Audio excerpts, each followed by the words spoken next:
جنگ شدید در کنسرت آریانا سعید و اخراج آن مرد توسط محافظان آریانا سعید. علت و انگیزه آن شخص برای بی‌نظمی کنسرت آریانا سعید چی بود؟ در ادامه با ما باشید.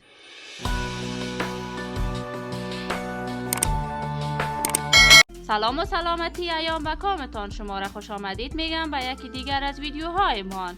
ویدیویی در صفحات اجتماعی پخش شده که در کنسرت جدید آریانا سعید شخصی توسط گاردهای محافظتی به شکل بیرحمانه و دور از تصور از سالن کنسرت اخراج می شود که این کار گاردهای محافظتی آریانا سعید واکنش‌های تند را بعد از نشر این ویدیو از طرف علاقمندان خود داشته بود.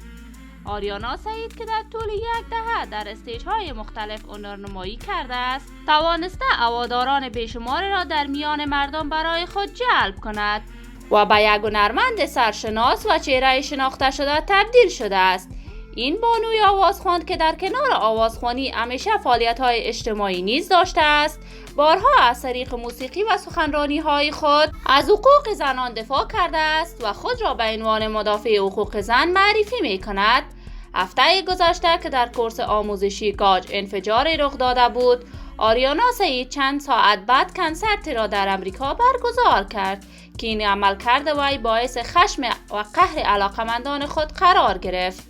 این مرد که در تصویر می‌بینید توسط محافظین آریانا سعید از سالن اخراج می شود، یک تن از اشخاصی بود که به خاطر شهدای حادثه گاج صدا بلند کرده و از آریانا خواهش کرده که باید به خاطر فامیل‌های شهدای این حادثه این کنسرت را به تعویق بیندازد و این تصمیم توسط آریانا سعید پذیرفته نشده و این مرد خواستن نظم کنسرت آریانا سعید را برهم بزند. از سوی دیگر بعد از ختم این کنسرت آریانا سعید در صفحه فیسبوک خود چنین نوشته است: آیا نیاز است توضیح دهم که به کدام دلیل ناممکن یک تور کنسرتی با اجراهای متسلسل را که برنامه‌ریزی آن ماه‌ها زمان گرفت، صدها هزار دلار توسط برنامه‌گذاران سرمایه گذاری شد، مجلل‌ترین تالارها در 6 شهر امریکا ریزرو شد، هزاران هموطن ما جهت اشتراک از قبل تکت خریداری نمودند و 17 نفر اعضای گروه موسیقی از کشورهای مختلف جهان با هزینه‌های مالی و معنوی به امریکا سفر کردن را نمیتوان لغو کرد.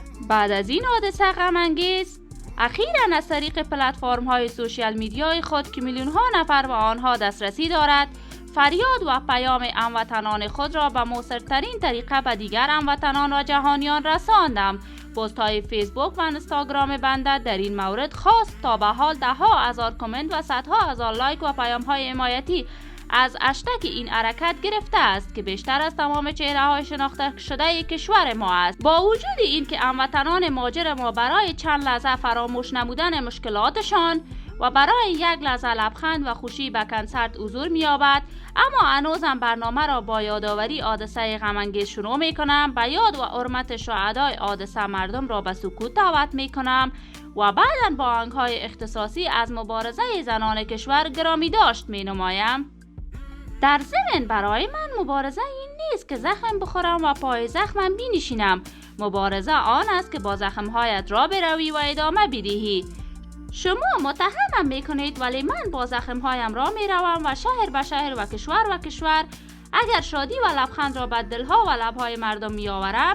در میان این شادی آفرین ها پیام استادگی، آزادی، همت، توانایی، قهرمانی، همبستگی و نه گفتن را هم از روی استیج و گوش مردم زمزمه میکنم. غم و سکوت مردم و سرزمینم را هم از شهر به شهر به گوش مردم میرسانم. آیا هنوزم نیاز است توضیح دهم که به کدام دلیل ناممکن نمیتوان یک تور کنسرتی از قبل تدارک شده را لغو کرد؟ با اندوه مکلف به ادامه آریانا سعید.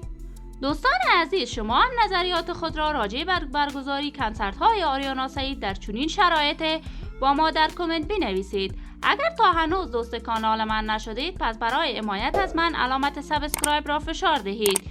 ویدیو را لایک نموده و با دوستان عزیز خود شریک نمایید. تا درود دیگر، بدرود.